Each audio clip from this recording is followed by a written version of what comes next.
it's stress thing. I have waterproof headphones that I listen to music usually, or I have a great friend that comes over sometimes and we just visit about stuff that's not real estate related for an hour. So that's something about me not very many people know. And you tread water? And I tread water the whole time. It burns a lot. I just love it. And it burns so many calories. And I start early, like April, and I'll go until like October, November, because I have a wetsuit. I'll put a wetsuit on. Or you could just do a cold plunge. I'm just not that brave. For an hour. Anyway, that's just something I love to do. I love it. Well, that's a superpower. So that's my next question, but you can't use the same answer. Yeah. So what is your superpower? And then what's your kryptonite? My superpower is I'm consistent. And that's a boring superpower, but being in what I've been doing the last several years, that is most people's kryptonite. Is consistency. Yes. I see it in realtors all day long. I see it in leaders all day long. And I know I might not be the smartest and I might not be the brightest, but I will be consistent. So that is my superpower. So you win that game. So my kryptonite is probably being overly responsible. I am overly responsible sometimes, meaning that the people that are under me, I feel very responsible for them, for you too. I mean, and so I want to fix it. So many times I want to fix the problem instead of step back and go, wait a minute, let me help you discover the problem yourself. So that's something I've really had to work on. That's a tough one. Yeah. So what's a moment in your life when you feel, what's a moment in your life that, my glasses on, sorry guys. What's a moment in your life you feel really shaped you to who you are today? Well, probably different moments for different parts of me as far as a mom or a wife. But if I'm thinking about real estate, it was the moment I decided to go into real estate. And I grew up in Western Oklahoma. I don't recall my parents buying a house ever. They built houses because it's what you did back in a small town. You just built a house. So I never thought anything about real estate. And we got married and decided to buy a house. So what did I do but call the person on the sign? And she was sweet as she could be and said, would you show me this house? So she showed me a couple houses. And so we get ready, we buy this house. And the whole thing was a disaster. From the beginning to the end, it was a disaster. And I was so lost. And no fault of hers, I learned later that was her first transaction. But she didn't tell me anything. I didn't know what to do. And so once it was over, and it delayed closing like several times, and I didn't know why, I didn't understand it. It was, in looking back, I didn't know what I didn't know, and I didn't even know how to ask questions or who to go to. And so after it was over, I said to my husband, I'm going to go get my real estate license. He said, why? And I said, so this never happens to us again. So I completely understand what's going on. In the process of doing that, I thought, if she can do that, I can do that. I'm just going to go sell real estate. And so that probably was something that shaped me, was that decision a long time ago that brought me to where I'm at today. And it was just like, yeah, I think I'll just try real estate. So in your journey as a leader, in talking to so many agents, you probably heard many agents say that was the reason. Yeah. Because they had a bad experience. Yeah. Well, and back then, because this was in 1993, you didn't have a college degree and go sell real estate. People thought you were crazy. They're like, what are you doing? You have a degree. And it was more part-time. You know what I mean? They sold something else in the morning and did real estate in the afternoon or whatever. And I was like, no, I'm going to do this. So it was my parents were like, what? We hope, anyway. We sent you to college to do this. So, yeah. Anyway. Interesting. Love it. Okay, so how do you start your mornings? Do you have any ritual? What keeps you grounded other than treading water for an hour? I get up at 4:30 in the morning. I know that sounds crazy, but I get up at 4:30 in the morning, stumble to my kitchen and make my coffee, and then I go to my study. And every day, then I do like my devotion, Bible reading. I have a journal, just dumping thoughts at the same time. I have to do that first before I pick up my phone, before I look at my email, before I do anything. I do that. I'm always reading a leadership book, so I read about a chapter in a leadership book, and then I look at my calendar and look at what have I got to do. And so then I can start other things, and maybe I start working, or maybe I go get ready, but I love that routine. And if you take me traveling anywhere, that's still mostly, I might sleep till 5 or 5:30, but I got to get stuff done in the morning. Now, I'm not worth shooting by 9 o'clock at night, so don't even try. Yeah. But I do my best work in the morning. So I appreciate that. I relate a lot to that. So what drew you when you first got into real estate? What drew you to Keller Williams? So when I first got into real estate, I went to Remax, and I was at Remax for 14 years. I didn't know to even look around at that time. I just saw Remax signs in my community and thought, oh, okay, I'll go to Remax. So I did, and it was fine. I mean, it was good. But twice I tried to build a team, and no one could help me, and I failed miserably both times. Didn't really think about how you could do that or where I could go. Still, I was fine. I liked the people. I did fine there. And my broker and his wife were getting a divorce on year 14 that I was there for that 14th year. And it was very ugly. And they were really trying to get people to choose sides and it was really yet to be determined who was going to get the office. So you didn't really know what to do. And so I thought, I can't do this anymore. But I lived in Yukon. My kids were in school in Yukon. My business came from the teachers in my kids' school. So I was very ingrained in that and in the community. I did not want to be in an office that wasn't right there close where I could run up and have lunch with my kids or go help in their classroom. And there was really only one other option, and that was a business center, a Keller Williams Business Center. Well, I didn't know what that meant, and I just went in and said, hey, I need to move offices, and I got 3 people who want to come with me. And I look back at that now, and they were probably like, cha-ching. Yeah. You brought 3 cappers too. But at that time, I didn't know. So that's what made me go to Keller Williams. What kept you here? The culture, but also, if you've never been somewhere else besides Keller Williams, you don't realize this. When I got here and I realized that they taught me how to run a business, and I wasn't just piddling, it was like this was serious for the people. People were in the office at 7:30 in the morning. They were doing their lead gen. They were building a profitable business. And I thought I was doing well, but I think I'd been goofing off compared to what they were doing. And so that also is what keeps me, is the passion that Keller Williams has overall for helping you run a profitable business. Yeah. I love that story. So who was a mentor? Who's been a mentor in your life and career? And what are 2 things they taught you? Oh, Mo Anderson. Oh, yeah. Yeah. I've gotten to work really closely with her over the past several years. And so she's taught me a lot. She's the hardest, best person I've ever worked for. I hope she's not listening. If she ever hears, anyway, she knows that. And she taught me a couple things. She taught me that culture is anything you tolerate. So she'd ask me, as a leader, what are you tolerating right now? And I'm like, oh, okay. Then you need to go deal with it. The other thing she taught me that I will never forget is when your standards are clear, your decisions are easy. And I think that's even the case when you have a real estate team, or even when you're at home with your kids. What are your standards? What are your expectations? And so as a leader, if I have standards, it's very easy for me to say, well, that's not our standard. It's not an emotional decision for me. That's our standard.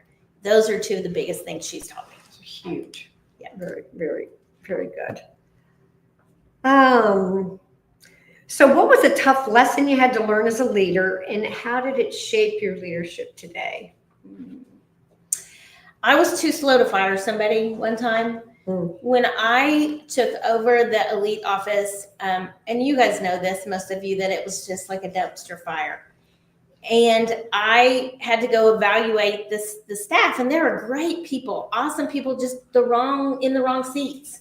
And so one by one, I had to go through and say, let's find you another opportunity, basically, because they weren't the right person. And I got to the MCA role at the time, and this was several years ago, and I didn't understand the MCA role, and I was scared to death.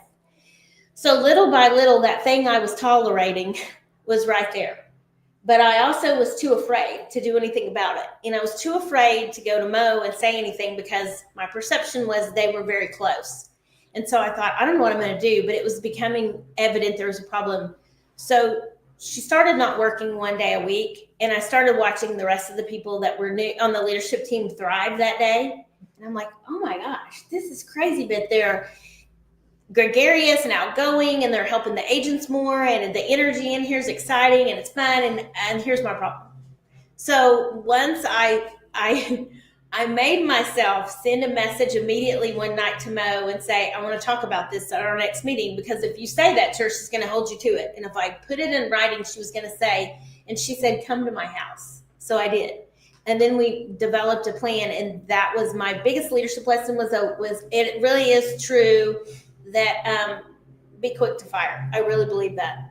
And I was not. So I've been there. it affected me greatly for many months, and the people that worked with me. Yeah. Okay, so let's jump in a little. Let's talk about us. Let's talk about this market center. Okay. So how do you define success for this market center? I think it's that it's productive and profitable. Yep. Both. I mean, that you guys are making money, that you're running a profitable business, and that we are running a profitable business. Okay. And productive too, though. I just knocked myself in the eye. Thank you. That was a great answer, because I see it the same way. So what values do you lead with, and how will agents feel those here in the office? Well, I lead with integrity. That's numero uno for me. And that means that I'm going to do what I say I'm going to do. So if I say, and that means that's anything from not canceling a class to showing up. It's just very important to me. And being very transparent and honest. If you get to know me, I don't know anything but being transparent and honest. So I can vouch for that. Yeah. So that's kind of what that looks like, as far as from what I think integrity looks like, and doing the right thing. Like, I'm going to do the right thing in any position. I'm never going to compromise my integrity. Yeah. And I have experienced that, and I'm grateful for that. So what is your vision here for the next 12 months for us? And what's your commitment to the agents? Well, first of all, right now, because I'm being transparent and honest, I'm still the team leader at Keller Williams Elite. I'm going to transition out of that in December, but I haven't told them that, so keep that here. I mean, don't let this video go anywhere else. Most of them know that's the plan. They both know that's the plan. I just haven't really articulated that with anybody but the ALC, honestly. But they can see that they can see that. So until then, I'm very pulled right now in a lot of directions. So right now that looks like I'm pouring into Stephanie. And then hopefully you're seeing little changes that are coming in your market center little by little as we're changing things. The other thing I think you're going to see is that now that your owner owns Summit, we're going to be able to share some resources, which I think are really going to benefit you. There's some things you need here that you don't have.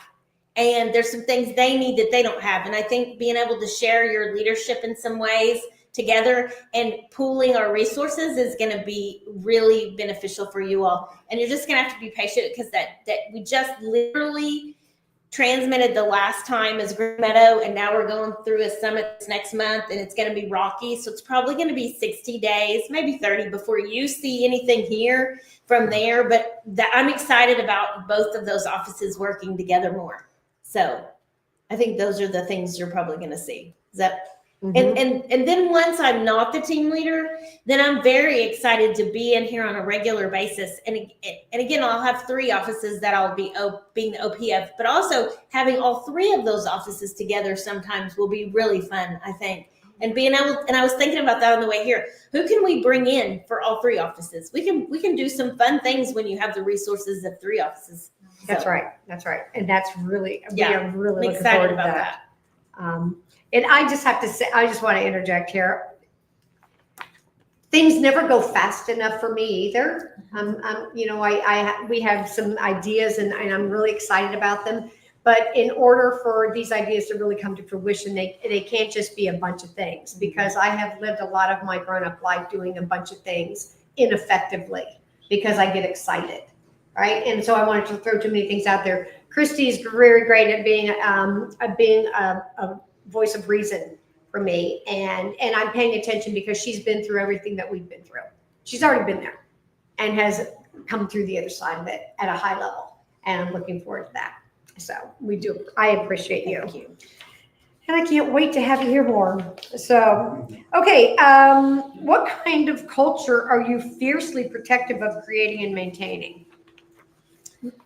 A healthy culture, a culture with no drama.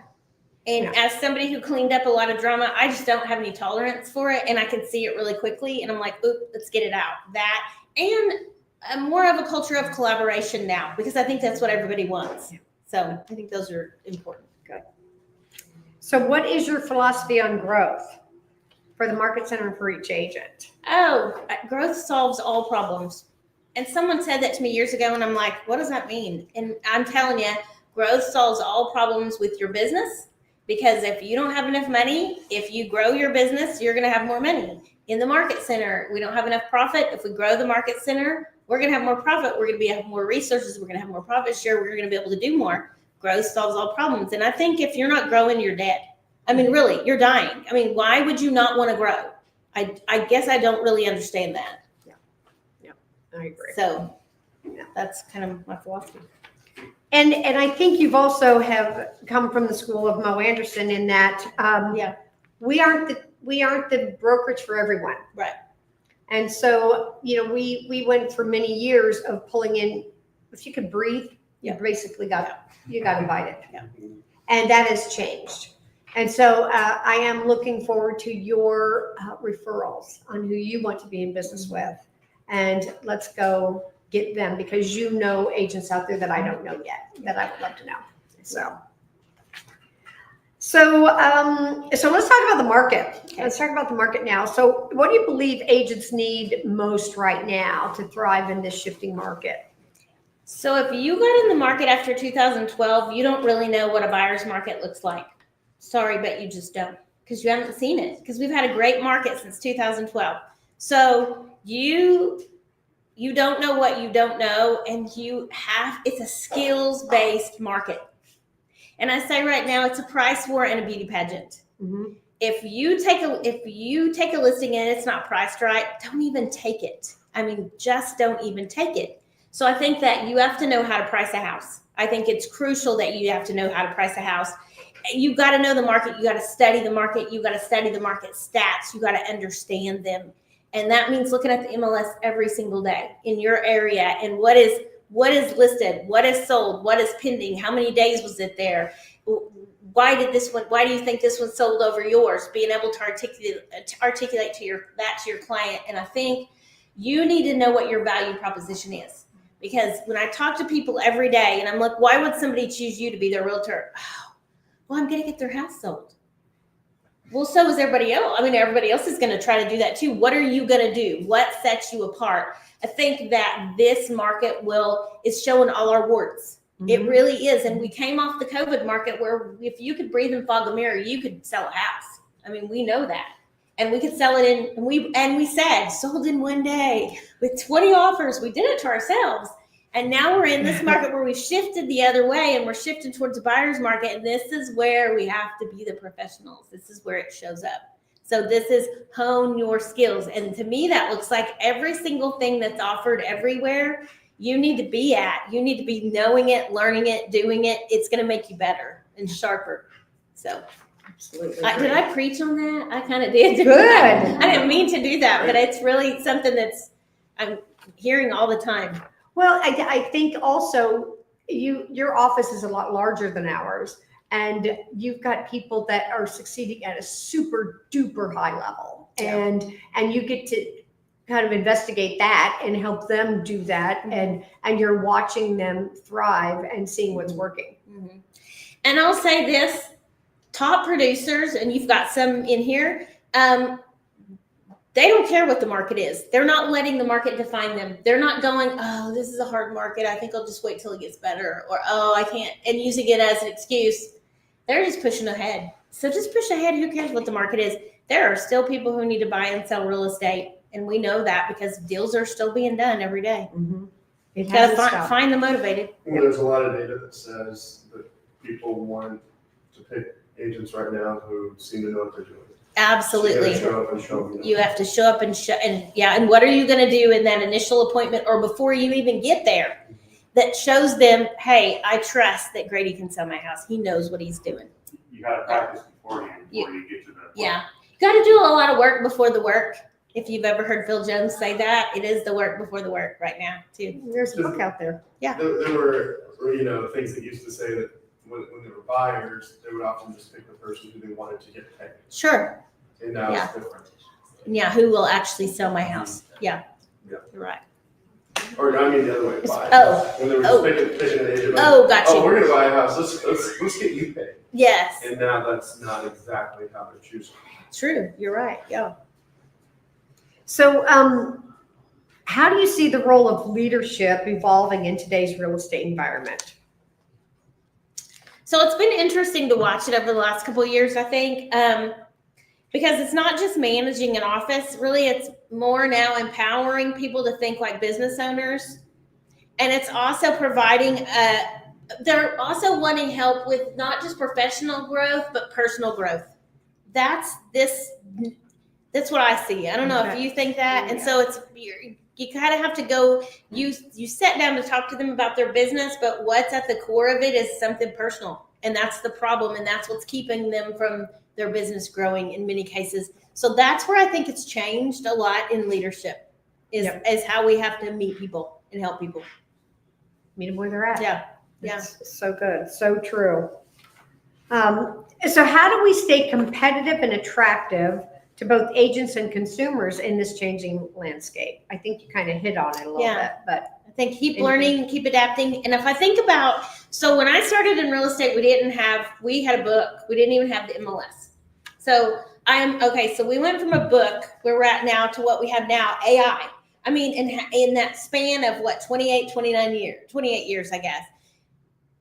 Had I not adapted, I would not be here. So if at any point when you're looking at how our technology is coming faster than we can seem to grasp it, but if you choose not to adapt, if you just sit back and go, I'm just not doing that, you're not going to be here. And I think that's where we got to look at is we have to constantly keep adapting and learning new things. And it always cracks me up when people say, I'm not coming to that. I don't need to know that. Or a lot of times it's new people. They come for like 6 months and they learn, and then they're like, think they've got it all done. Or they know it all. Well, 28 years in real estate, and you can still bring me a problem I don't know the answer to. And so that's what I love about it, but also that's why I think we have to keep learning, changing, and adapting. So gotcha. Well, that just brings me up a question that I didn't ask you or put out before. So what, Gary Keller always says, you got to get back to basics. Yeah. And there are people that say, oh, I've already taken that class. Yeah. Or, Ignite, there's nothing at Ignite for me. So what are your thoughts on all that? I'm putting you on the spot here. Well, I just don't believe that because I know I can read a book 2 or 3 times and get something different out of it every time and go, oh, I never saw that before in that book. I believe that's the same as a class.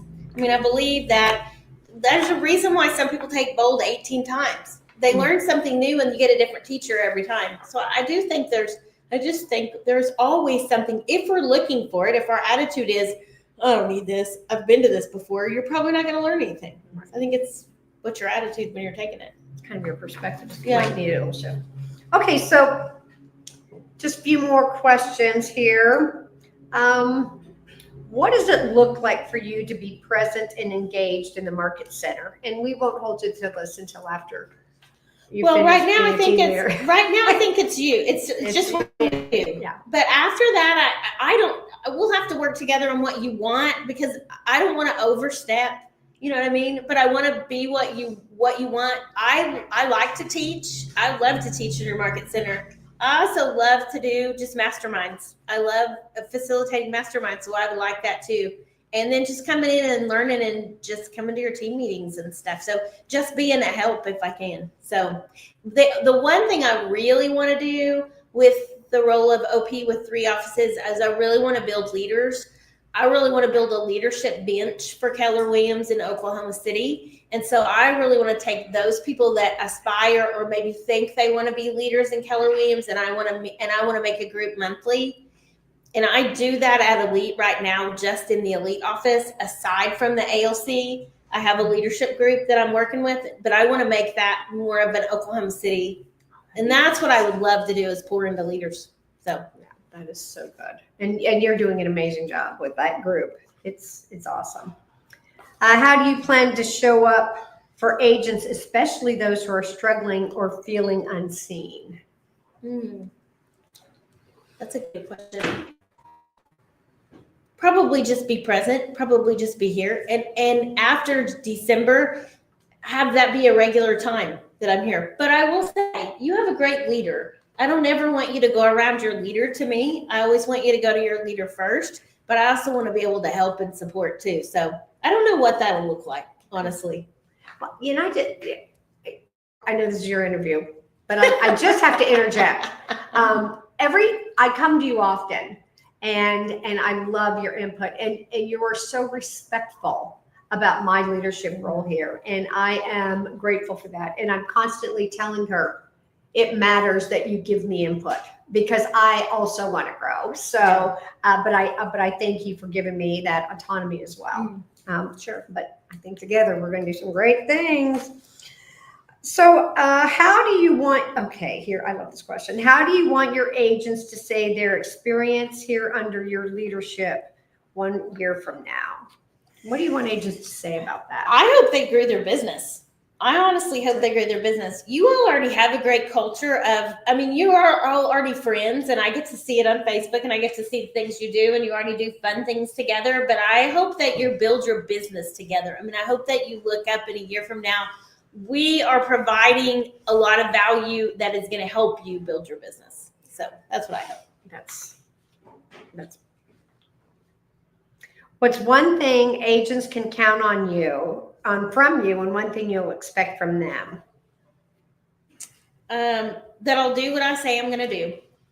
And I expect from you, I guess, no drama. If you have a problem, go right to the leadership team and just deal with it and not go around. Because I think I think everybody, we tend to want to do that. It would just be so much better if you go to go to the person and say, I got a problem. Let's talk about it. Okay. I've got just a couple more questions, and then we're going to open this up so you guys can ask Christy some questions. And I don't think you told me that. No, I wanted to give you ample time for that. So, but a couple more things. So, if this group remembers only one thing from today, what do you hope it is? I hope that you remember that it's really true. That you really are only 5 years away from where you want to be. And I say that because 5 years ago, none of this was on my radar. And so maybe you're only 5 years away from where you don't even know you want to be honest with you. But when Gary Keller says you can be anywhere you want to be in 5 years, I would never have picked this. But because I'll go back and say that. Give it a little, okay. Give them some information on that because it's a good story. So during COVID, and I'm busy in my real estate, and I'm the broker at the branch office in Yukon, and I am an empty nester. My husband and I are empty nesters, which was like, yay, we got him through college and paid for it. Hallelujah. And so then we were kind of in a sweet spot. So that year that beginning of the year, I always sit down. I always look like what I want to do this year, and I really felt I want to do hard things because I'm in my 50s, and I was like, I don't want to be old. I want to do hard things. And we always challenged our kids to do hard things. So what was my hard thing going to be? So I felt like God was saying, I want you to do hard things. Okay, give me hard things. Well, be careful what you say, because that was not what I thought. So I had been asked to be on a hospital board. I was on a school board, and I thought those are my hard things. And also that helps me with my business. And so about 3 months after that, I get our office in Elite, and I've been there for years, was in turmoil. And you guys have heard this. So I was on the AOC, and I got a call from the MCA, and she said, Mo Anderson would like to meet with you. And I said, why? And I did not know Mo Anderson. She was the owner of our office, but she was probably there maybe once every 6 months for something we had, and that's it. She was not our OP, and she was not someone I had a relationship with at all.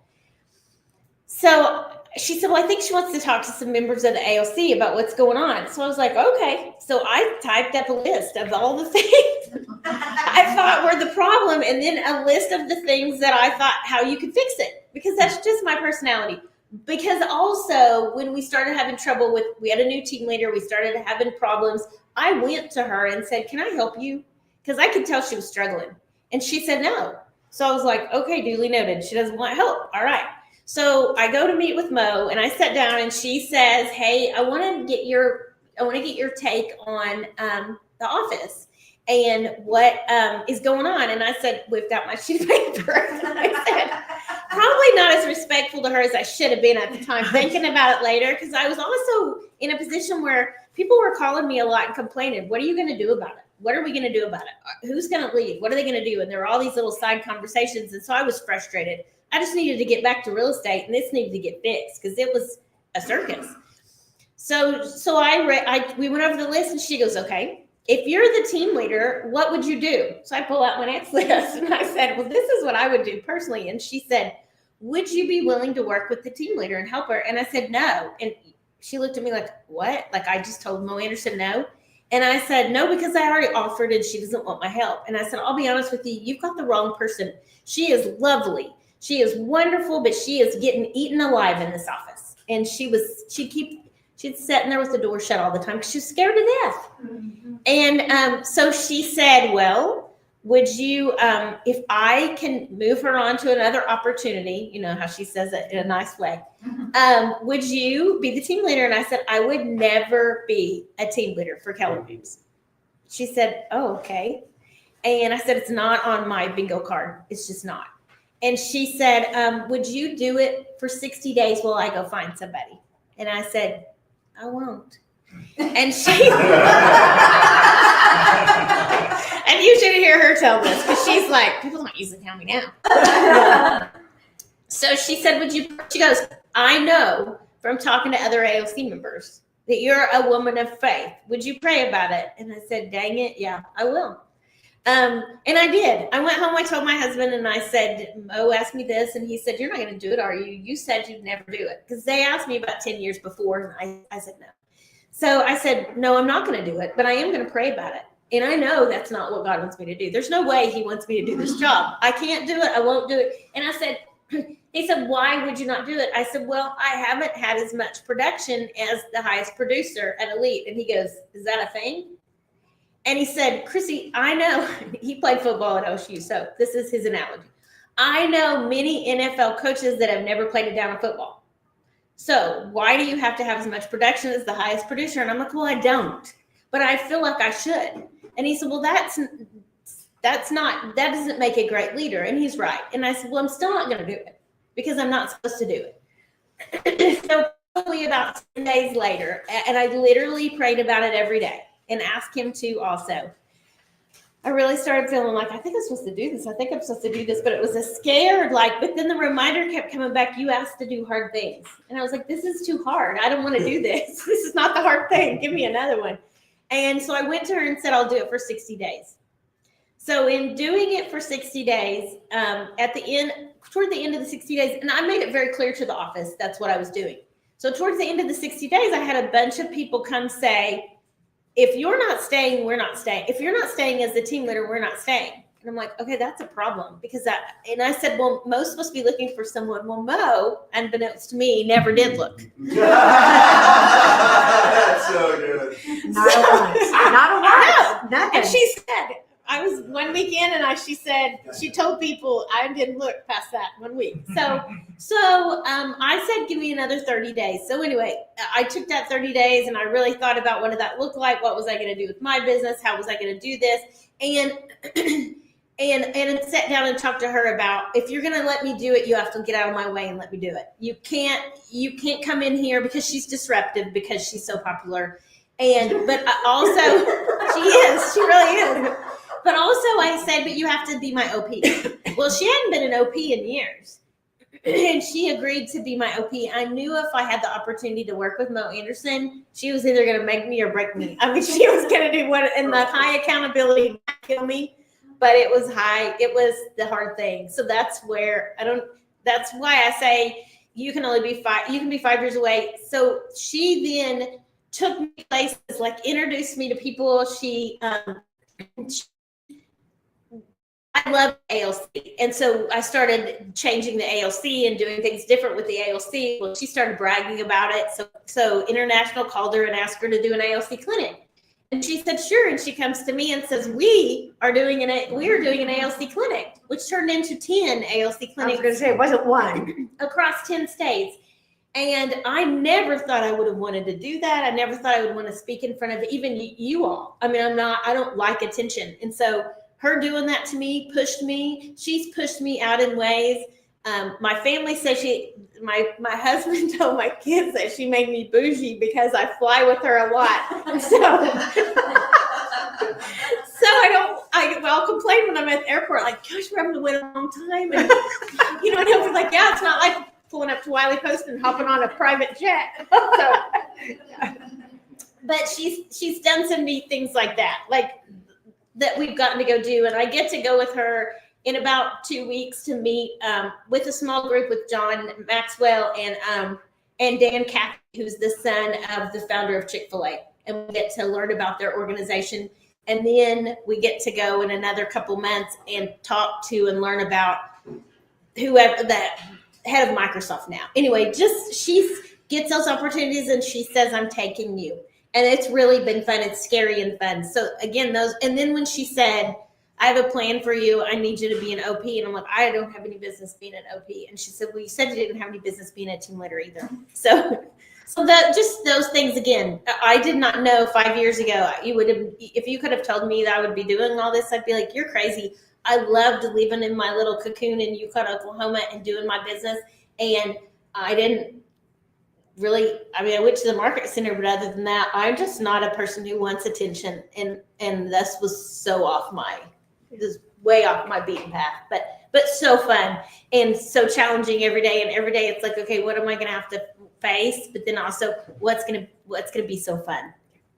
So, well, because I think you, from my perspective, you take it as an opportunity. They're not just challenges. These are opportunities to get better. And it's just, it makes my life fabulous and I appreciate it. So, okay, we've got about 15 minutes. I wanted to open it up for questions.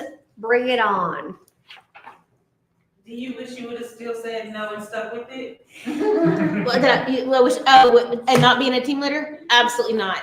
It's been so hard and I've learned so much. Like, it's blown my mind and it's made me better at everything I do, honestly. So no, I'm glad I ended up doing it. Yeah. That's a good question. So you mentioned productivity and like a culture of productivity. So what is that? What is that? And like, can you give us some examples? Yes. Like, I think it looks like if people have a goal, they're hitting their goal. You know what I mean? Mm-hmm. Now, I would say, and I would say in the elite, like, I don't care what your goal is. I just want you to hit it. You know what I mean? So if you come to me and you say, I need help hitting my goals, let's go look at your goals and what are you doing? I think it's that. It can't just be a fun place and that we're just getting together and it's so neat and we enjoy it, but it's got to be tied to what are we doing to help you with your business. And not everybody's going to want to be a top producer, and that's okay. But if you aspire to be it, you can be, because let's face it, we know people who aren't even very smart who kill it in real estate. You know what I mean? Yeah. I mean, we all do. We do. Yeah. I think it's because some of them aren't, and I don't want to sound pejorative here, but like, I think they're not smart enough that they shouldn't be able to pull it off. Yes, I agree with you. Yes, and they don't have It's the consistency. Yes, and they're doing it. Yeah. Yeah, and it's the consistency. So I think it's that too. It's that. So I don't know if I did a good job answering that, Marcy, honestly, but I mean, I think that, when you come in here, people are in here working. They're doing their thing. You know what I mean? You're walking around going, oh, you always know so-and-so's in there. And that's already here. I already know of many of you that are in here daily and you're working and you're doing, or you're at home and doing it. Just want it to be more, because I'd love for this to be, I'd love for people to have FOMO. Like, we'd love to be in the Norman office. We'd love to be at Mullinex, so. Oh, yeah, you're not asking the questions. I'm always curious about personality profiles. So what is yours on like the disc? It's a high D. What else? It's a D, and it used to be pretty equal D and I. My I's gone down a lot since doing this. Honestly, my D, sometimes my husband will go, he calls me Frida, and I don't know why. He's done it forever, for years. And we've been married for 32 years. So he's just like, Frida, you bring it down a notch. You're getting kind of aggressive. And I'm like, oh, I've had that kind of day where I've been that way. And he's right. And I'm like, okay, I have to be like, ugh. So yes, sometimes the D in this role comes out in a, but also I think that's spending so much time with Mo too. She doesn't do indecisive, and she doesn't do anything that's not other than, I mean, it's hard for her not to work with the D. You know what I mean? Because she is. So some of that is, I know that. you know what I mean? I mean, yeah. I'm a D, but I'm my eyes higher. Yeah. And that shows a little bit too much for Mo. Yeah. And she'll say, put that high eye back in your Yeah. She pocket. does. Have you seen that clip in Moneyball where he talks about letting go of players, like firing players? I'm gonna send you this clip. Okay, he's do like, something. he's basically like, just short to the point. That's what they want to hear. Yep. Mm-hmm. Like, let them know the deal. Take out the mystery. If you him and haw, like they're just gonna Mhm. get upset. Mm-hmm. It's You're right. the best example I can think of. No, send it to me. I want to see it It's so good. because I remember. I'm gonna kind of remember it. But so does that help you? So yeah, I'm very much a D. So I was hearing some similarities in us, but my D is. is it really? Oh yeah, Oh, I'm high S. really? Yeah. But as Okay. you know, that S, when you start getting great at what you do, Yeah. can kind of show up as a D. Yeah. And I've Yeah. watched you grow for the last 9 years, honey. I've seen Oh, it. that's pretty cool. Wow. Yeah. I got a question. Okay. So you don't have to answer this if you don't want to. If of the people in your world and in like particularly the lead, Okay. if there were one agent whose business or business model was most interesting to you that you would copy if you were starting over, who would that be? Ooh, that's a really good question. Yeah, and I don't mean to like string anybody out as Um, like not good enough, but like who it's like, wow, they're doing it in a way that I like. A couple, Athen Andrade, is doing it in a way that I like.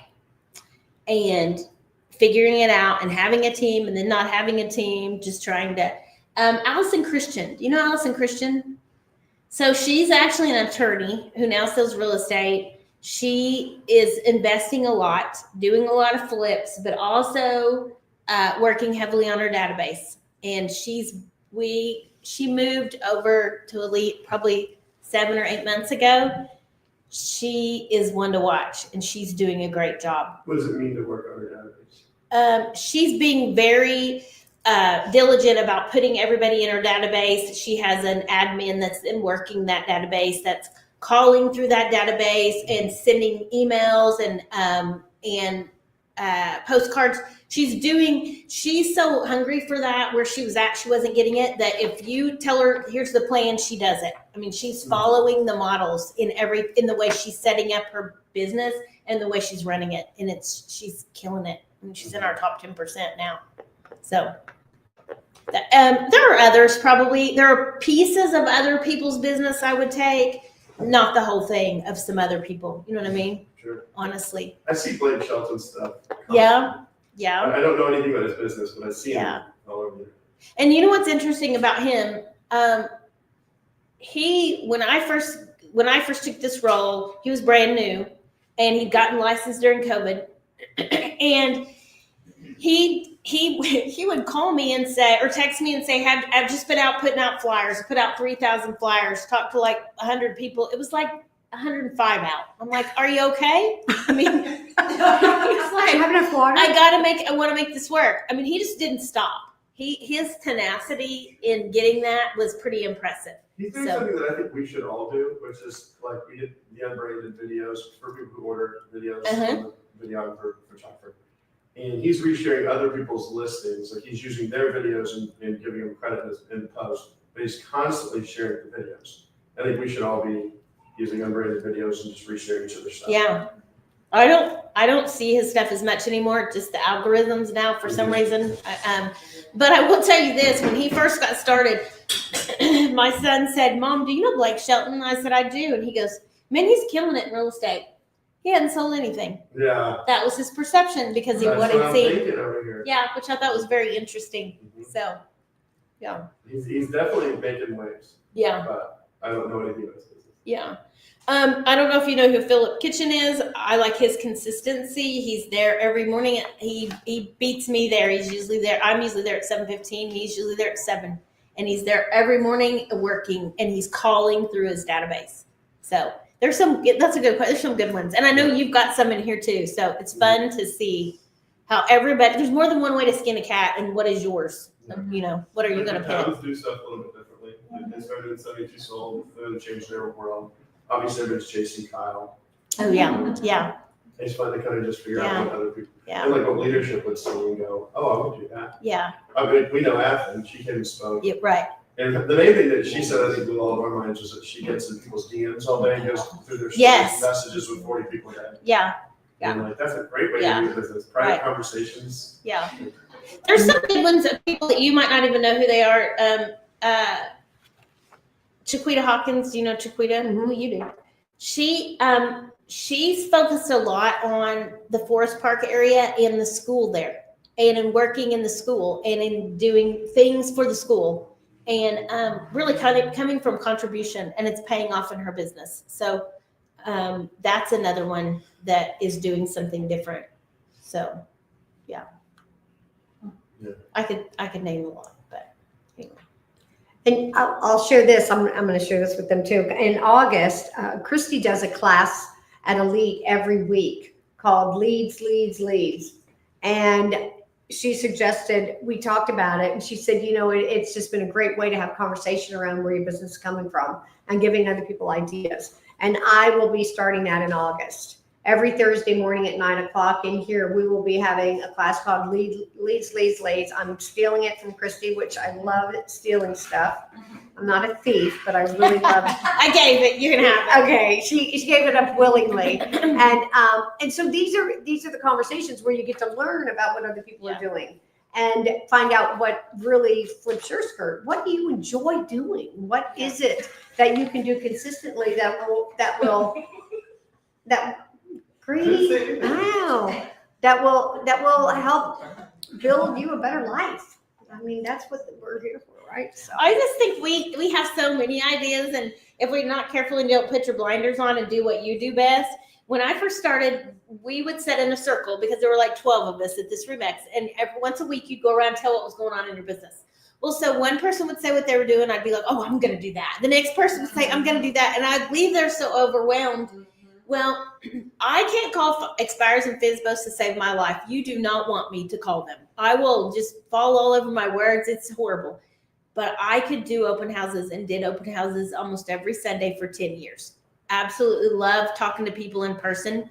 And that's the way I built my business. And I didn't know anybody in Mustang, Oklahoma when we moved here. So I think it's do what you're good at. You know what I mean? Mm-hmm. And stick with that, whatever that is. I know a realtor that she decided to start playing golf. So she got a group of ladies together. They started playing golf because she loved to play golf. Now that's where all her business comes from. It's from the golf course, and she does what she loves. So I think if you can incorporate it with what you love, then it's truly a win-win. You don't really feel like you're working. So Once you focus on things. yeah, That's right. yeah, That's exactly. That's right. So, other than showing up every day, just coming and learning, what other advice would you give to somebody that's been in the business less than a year? brand news. Oh, Some okay. newer. I would say a couple things. I would say find people every week that you can write 5 handwritten notes a week. Like maybe it's the person at Starbucks that you got good service from, or maybe it's the inspector who came to the office, and just find a way to thank 5 people a week. I would do that. Okay. I would also find a way to add 5 people to my database every week. I would find 5 people that you would want to get referral business from that you could call and say, hey, I see that you are a plumber and I actually sell real estate. I would love to have coffee with you and see how we could help each other, or a financial planner or an attorney. I would become a connector of people, honestly, because if you have the people and you can make the connection, people are going to call you. And then I would lead gen all the time. Lead gen is your main job every single day. And whatever that looks like for you. If that's calling, if that's going and visiting, sometimes that's texting, whatever that is, lead gen is your main job. And lead gen is not posting on social media. I mean, that helps show people that you're doing what you're doing, but that's not normally, like Athen does get leads from Instagram, but that's really rare. So that's what I would Through do. the stories. Yes, it's through the stories. Yes. Turns it into lead gen is because Yeah. people say something publicly and then you respond privately. Yeah. And that's where it's like, Yeah. that's actually brilliant. Yeah, it is. And I think we've made social media our allegiance strategy, and it's not necessarily, and tell me if you think I'm wrong, but I don't think it's really allegiance. I think it shores up what you're already doing, if that makes sense. You've got to have it. It's a necessary evil. You need it, but it's not really probably where you're going to get your business. So you're going to get your business by if you make it your full-time job to just go meet people every single day. Go meet new people every single day, because the more people you meet and talk to, the better you're going to be. Does that sound too simple? Those of you who've been in it a long time, would you add anything else? What do you think? We sharpen the skills. And sharpen your skills. It's like skirt practice on Monday. Yeah. Yes. Well, you're doing the Phil Jones what not to say, and those are great. I would be at those. I would be at everything that you can be at, because you're like a sponge. Just keep soaking it all up. You never know when you're going to need it. Mondays at 11:15. That's right. That's right. Anything else? So you mentioned not tolerating drama. Can you give your definition of drama for us? Let me think.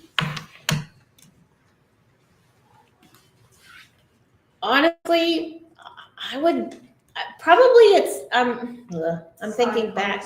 Yeah, a lot of it is side conversations. Yeah.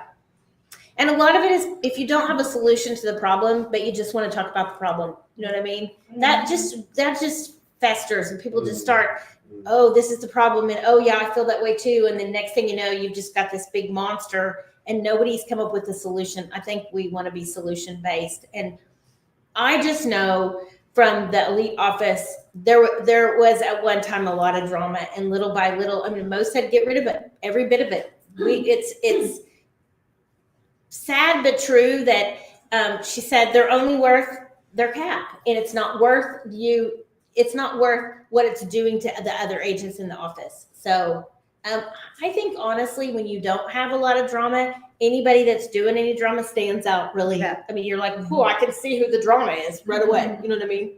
And I don't mean that in a bad way, because some people are just dramatic and they're funny. You know what I mean? But the drama is a lot of the side conversations. Like, I'm always like, just come and tell me. I want to know. I can take it, rather than go talk to somebody else who talks to somebody else, and then it's like a telephone game. So. Anything else? All right, Christy, we thank you so much. Thank you, It's guys. always a pleasure having you. And I am personally looking forward to what's coming. And I want to just put it out to everybody here. If you have anything that you would like me to get with Christy on of how we can improve things, make things better, what you're needing, what you're missing, please let me know. Because I don't like guessing. So Right. I come and ask questions. But if you have something to offer up, please bring it this way. We are all in this together. Okay. All right. Yep. Christy, thank you. Thank you for being easy on me. How